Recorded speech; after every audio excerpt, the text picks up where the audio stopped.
Olá, olá, pessoal, como é que vocês estão? Tudo bem, meu povo? Tudo tranquilo com vocês? Estamos chegando quase no final do mês, como é que tá? Frio onde vocês estão? Mais ou menos? Vocês estão no calor? Vocês moram no calor? Muito bom ter vocês por aqui, agradeço pela presença de vocês. E vamos continuar hoje no Diário Estoico, né? Deixa eu ver que dia é. Gente, eu tô me perdida nos dias essa semana. Tá meio bagunçado aqui, mas vamos lá. 28 de julho. Examine seu privilégio. Algumas pessoas são argutas e outras obtusas. Algumas são criadas num ambiente melhor, outras num pior. As últimas, tendo hábitos e criações inferiores, vão exigir mais instruções atentas e provas para dominarem esses ensinamentos e serem formados por eles. Da mesma maneira que corpos frágeis requerem muitos cuidados ao buscar a perfeita saúde. Mussônio Rufo, Palestras. No fim de um diálogo frustrante, você poderia se ver pensando: ai, essa pessoa é tão idiota. Ou pensando: por que eles não podem simplesmente fazer as coisas corretamente? Mas nem todo mundo teve as vantagens que você usufruiu. Isso não quer dizer que sua vida foi fácil. Você apenas teve algumas vantagens em relação a algumas pessoas. É por isso que é seu dever compreender os outros e ser paciente com eles. Filosofia é formação espiritual, cuidado da alma. Alguns precisam de mais cuidado que outros, assim como alguns têm um metabolismo mais rápido ou nasceram mais altos que outros. Quanto mais complacente e tolerante você puder ser em relação a outros, quanto mais puder ser consciente de seus vários privilégios e vantagens, mais útil e paciente será. Levanta a mão aqui quem levou um tapa na cara, né? Gente, isso aqui é muito profundo para mim. Porque quando a gente está pensando em como as pessoas não entendem algumas coisas, e às vezes eu fico assim, gente, é tão simples não parar em fila dupla. Trânsito é uma coisa que me irrita profundamente. Não o trânsito em si, mas a falta de respeito das pessoas no trânsito. Porque para mim isso é uma coisa muito simples. Se eu não cumprir as regras de trânsito, eu não só estou só infringindo a regra de trânsito, eu estou desrespeitando as outras pessoas. Eu tenho isso muito claro na minha cabeça. Mas é na minha cabeça. Né? Obviamente, a pessoa que está fazendo aquilo que eu acho que é um absurdo, ela não tem isso claro na cabeça dela. É sobre isso que ele está dizendo aqui, né? E tem uma coisa que eu aprendi há algum tempo atrás que eu acho que dá para a gente aplicar aqui nesse ensinamento. Eu não vou conseguir explicar para outra pessoa que o que ela está fazendo é uma coisa que eu considero ruim, que talvez seja mesmo, se eu fizer isso de uma forma agressiva. A pessoa não vai aceitar bem, por exemplo, do trânsito que eu tô falando, né, eu sair do carro e começar a berrar com ela. Não vai dar bom, né. A chance disso dar ruim, inclusive, é bem grande. Então, como que a gente pode fazer para que as pessoas entendam, ou pelo menos para que você possa falar para as pessoas aquilo que você está pensando que é diferente do delas? É fazer isso de uma forma amigável, de uma forma a ser instrução e não crítica, a ser uma coisa que você está ensinando, não no sentido porque você sabe mais, mas é porque é uma coisa que a pessoa não sabe, só isso, entende? Da mesma forma, a gente também tem a posição inversa, né? Onde também nós seremos ensinados por alguém que sabe uma coisa que a gente não sabe. Isso não nos coloca em patamares maiores ou menores. Ele fala aqui de privilégios, e aí eu tenho que concordar que a desigualdade ela é imensa, e eu tô falando isso do mundo todo. E se a gente for pensar no Brasil, a desigualdade está na nossa cara o tempo todo. E ela não é bonita. Aliás, não é a desigualdade que não é bonita. Eu vou corrigir aqui. a desigualdade ela nunca vai deixar de existir, tá? Eh, Mesmo em países muito desenvolvidos e muito ricos, existe desigualdade. Por que que lá a desigualdade é menor? Porque as pessoas conseguem ter o mesmo acesso a serviços públicos de qualidade. Esse é o padrão. Os serviços públicos são de qualidade e são para todos. Então a desigualdade diminui por causa disso.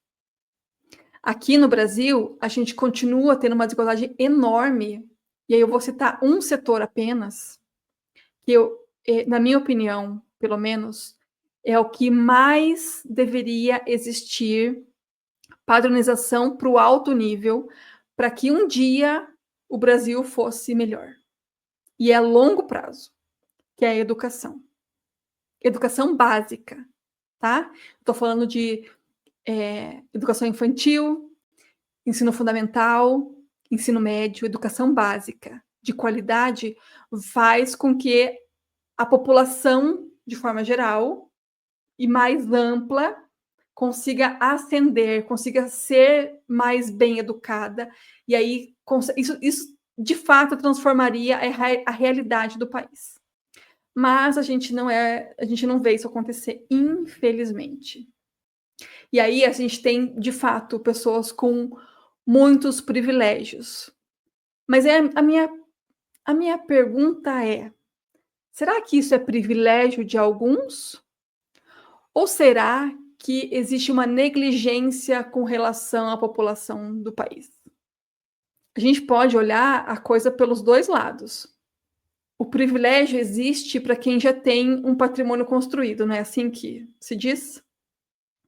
Não é assim que é pensado? E aí, o que que eles querem fazer? O que que a grande, vou dizer que o senso comum pensa? Então, se essa minoria tem esse privilégio, por exemplo, de ter acesso a uma educação melhor, então nós vamos lutar para que essa minoria perca esse privilégio e fique igual aos outros. A luta é mais ou menos essa, né? Por que a gente não inverte? E luta para que a grande maioria, que é negligenciada pelo poder público, possa ter acesso à educação de qualidade. E eu digo acesso no sentido de transformar a educação pública em de qualidade. Porque não venham me dizer que ela é, porque ela não é. Não é. A gente vê escolas mofadas, carteiras quebradas, professores sobrecarregados, crianças negligenciadas. A gente tem uma norma no país onde não existe reprovação, ou seja, a criança não precisa mais aprender. Ela não vai aprovar. E isso tem a ver com política pública, porque quando uma criança não reprova, ela contribui para que os índices de educação do país sejam maiores do que eles realmente são. Só que você tem uma grande população de analfabetos funcionais que passam de ano simplesmente porque não podem mais ser reprovados. E aí você tem essa camada enorme de professores sobrecarregados que não se dedicam tanto como poderiam, se estivessem em melhores condições de trabalho, para que essas crianças realmente aprendessem e se desenvolvessem. A minha crítica social aqui é para a negligência com que a população brasileira é deixada, é tratada. Nós somos negligenciados. Que, como eu disse em outro vídeo, e vou repetir, nós pagamos mais de 50% da nossa renda em impostos. E sim, esse valor está certo. Então, se você, pagando metade do seu salário de imposto, não consegue atingir bons níveis de educação, tem alguma coisa muito errada. Muito errada. Né? Quando você fica numa fila de 6 meses, 1 ano para fazer uma mamografia, no SUS, pagando 50% de imposto da sua renda, tá muito errado. Para onde é que tá indo o dinheiro, minha gente? Hum. Antes de você pensar no privilégio que alguns têm, pense na negligência em que você está deixado. Talvez quando você mudar um pouco essa visão, você possa entender da onde é que vai vir a mudança real. Esse mês eu estou falando de coisas que eu não gostaria, não quero que meu canal vire um canal de política, porque, ai, tenho preguiça de discutir sobre isso. Mas ao mesmo tempo, quando cai um assunto assim, eu me sinto meio compelida a dar uma visão que eu tenho, sabe? Eu não estou dizendo aqui que não é injusto, porque é injusto. A questão é como é que vamos corrigir essa injustiça, entende?